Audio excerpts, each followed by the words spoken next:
Neoliberalism has trapped us in the same economic way of thinking for far too long.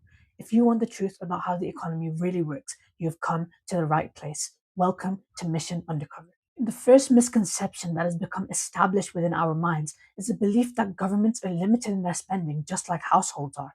Thatcher brought into conception the household analogy. Governments have to balance their books, she said. This is inaccurate. Since the scrapping of the gold standard, governments are no longer constrained by a lack of money. There is no scarcity in money supply. The government cannot run out of money like a household can. This means that there is no scarcity in money supply. Taxation does not fund government spending. It shapes economic incentives. This means that deficits can be increased to fund social priorities as long as there are resources available to support that spending. The only constraint on the spending is inflation and resources, not money supply. This could be labor, it could be land, anything that supports and enables that spending to create an output. Governments themselves create money through central banks, then remove excess through taxation. This is why taxation should not be used merely as a tool to tinker with fiscal forecasts and create artificial headroom. It should be used to shape economic incentives and shape social priorities to create an equal and fair society. Taxes should not merely serve as a tool to placate and serve the financial markets. As Stephanie Kelton outlined, deficits are not a sign of fiscal profligacy. They are a sign of private wealth, as savings are held in bonds. This means that reducing the deficit is reducing people's private wealth and financial security. This is why we need a new approach to spending and deficits. We can fund local government, the NHS, charities, community groups. These are the priorities that we should direct spending towards, and the choice we have to make is to reject restraint and embrace renewal. That is the choice on offer here if we embrace the truth about the economy. Even with this understanding, the problem of high interest rates on government bonds and market power and control emerges. This control that we bestow upon markets is a political choice. We can scrap fiscal rules and we can take back control of our economy. It just doesn't serve the interests of power for us to do so. We can democratize and take back control of the Bank of England and use its powers to stabilize the economy, just like during COVID, just like during 2008, and just like during Liz Truss fiasco. We can use the levers of the state to maintain economic stability and fund our priorities. This is essential if we want to resolve the pressing issues that our country faces, especially inequality and poverty, which go hand in hand. But how can we take back control from the bond markets? We have to destroy this democratic deficit. But how can we do it? We can introduce capital controls to stabilize the currency and the markets to protect against malevolent and abrupt capital flight.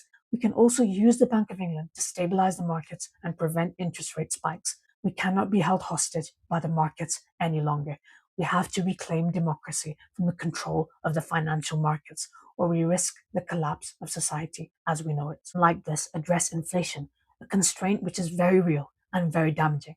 It first recognizes that fiscal and monetary policy have to work hand in hand and be steered according to the government's priorities, not the priorities of the City of London. Instead of relinquishing control of the economy, the government has to direct it so that it serves the interests of wider society. Then, we have to understand the effects and consequences of inflation and how they differ across society. Lower classes are far more impacted by inflation because a higher proportion of their spending is on essentials and necessities like food and housing. Meanwhile, wealthier households accumulate wealth through assets that appreciate with inflation and as a consequence of their lower margin propensity for consumption, leading to wider inequality, greater inequality. Inflation erodes the incomes of poorer people, whilst the wealthy get richer and richer. This gap in access between social and economic classes creates economic distortions, which are clearly present today. The economy and production shifts largely to luxury goods and services. Here in the UK, this means that the financial sector has a disproportionate power over society due to how dependent we are on it for growth. This has created a vicious cycle of consumer underconsumption, where wealthier consumers are characteristically spending less on the growing array of luxury goods, while lower income individuals struggle with the costs of essentials. This diminished growth, limited to certain sectors, created by this uneven inflation, further reduces the economic power of the working classes by virtue of stagnant wages and limited access to employment, accelerated by the AI revolution. You can see clearly that this is a doom loop of inequality, which will push more and more people into poverty. This is why tackling inequality is not just morally necessary, but economically essential. Austerity is not the answer. Spending cuts only hurt the poorest and damage social outcomes. Tackling inflation through taxation is a far better solution.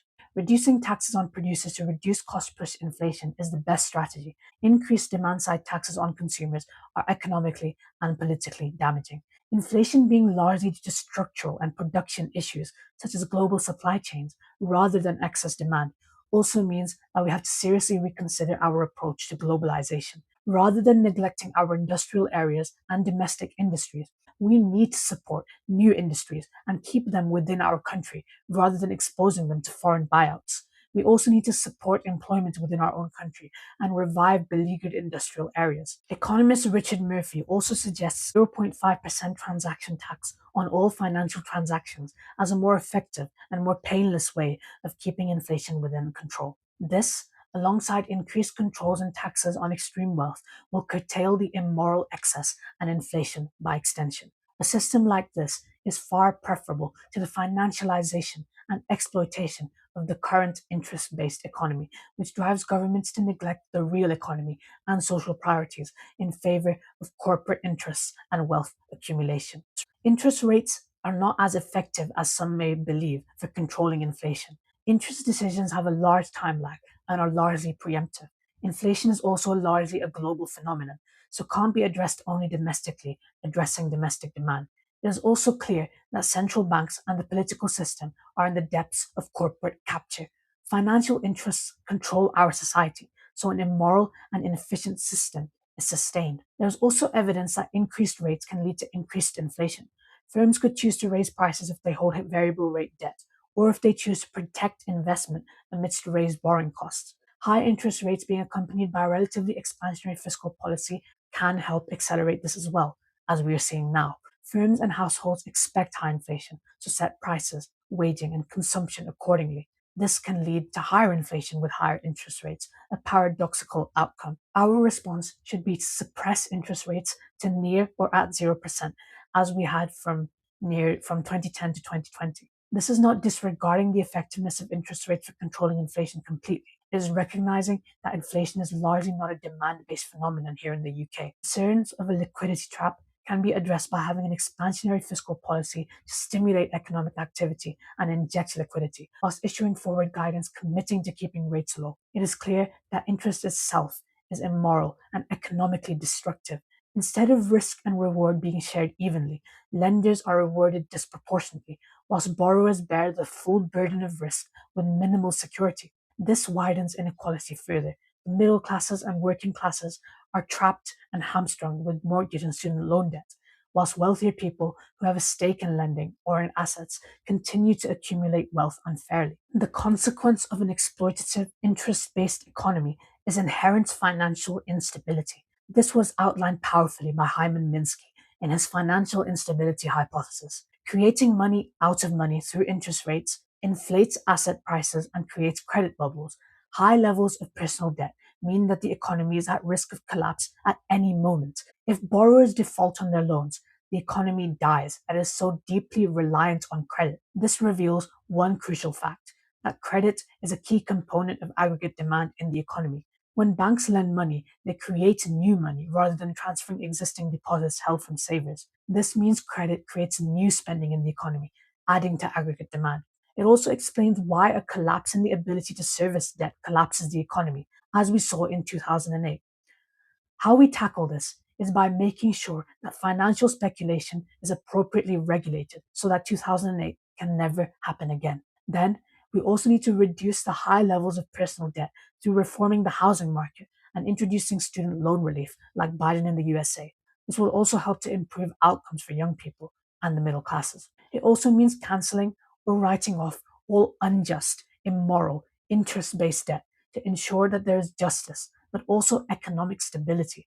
This will improve economic fairness, rebuild our economy, and protect us from another destructive collapse. As we see the cycle of boom and bust, it can come to an end. Another misconception is that free markets and limited government intervention will create a better society. Libertarians cite Adam Smith and the virtue of the invisible hand that will magically solve all the problems created through consumption and production. However, it is important to consider that markets are not neutral. They're influenced by powerful interests. This means that outcomes are distorted to favor those interests, especially in monopolistic markets. Monopolistic firms will raise prices and restrict supply as competition fails to hold them to account, and government also fails to hold them to account by virtue of toothless regulators. This is why it is essential to regulate markets directly so there's stronger competitions and markets authority.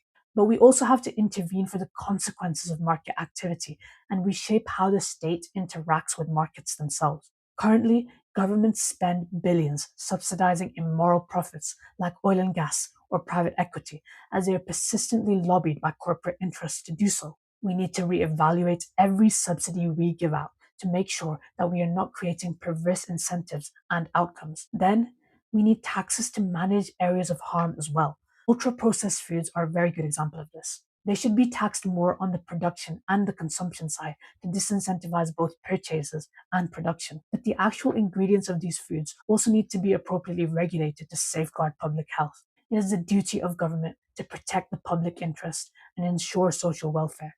The economic myth of market fundamentalism will only mean that we see the devastating consequences of neglecting our responsibilities. Markets don't account for social welfare. It is government's job to protect it. It is also important to understand that Adam Smith himself advocated for fair distribution. Smith warned against the dangers of monopolistic markets and collusive oligopoly, arguing that monopolies are damaging for consumer welfare. He also argued for progressive taxation to create this fair distribution, and also for the sustenance and the protection of state institutions like healthcare and education to support social welfare, but also economic prosperity. The modern age of large firms with a stranglehold on key industries, weak and toothless regulators, and distorted tax systems completely undermines Adam Smith's ideas and philosophy. Why don't we actually start listening to his ideas rather than citing his name whilst denigrating his ideas? Adam Smith clearly refuted neoliberalism, techno feudalism, and austerity. However, he did not consider the fact that humans are not rational beings. His argument that people in a free market will rationally pursue the best outcome for themselves, personal profit, and enrichment to create social welfare is undermined by the fact that humans are irrational and are heavily influenced by emotions, society, and attachment. It is clear that freedom is not guaranteed by the free market, but by the government's protections of its people, universal services, the welfare state, regulation, and economic management through incentives. The free market is not really free. It is built upon the direction of the wealthy and is distorted for their benefit.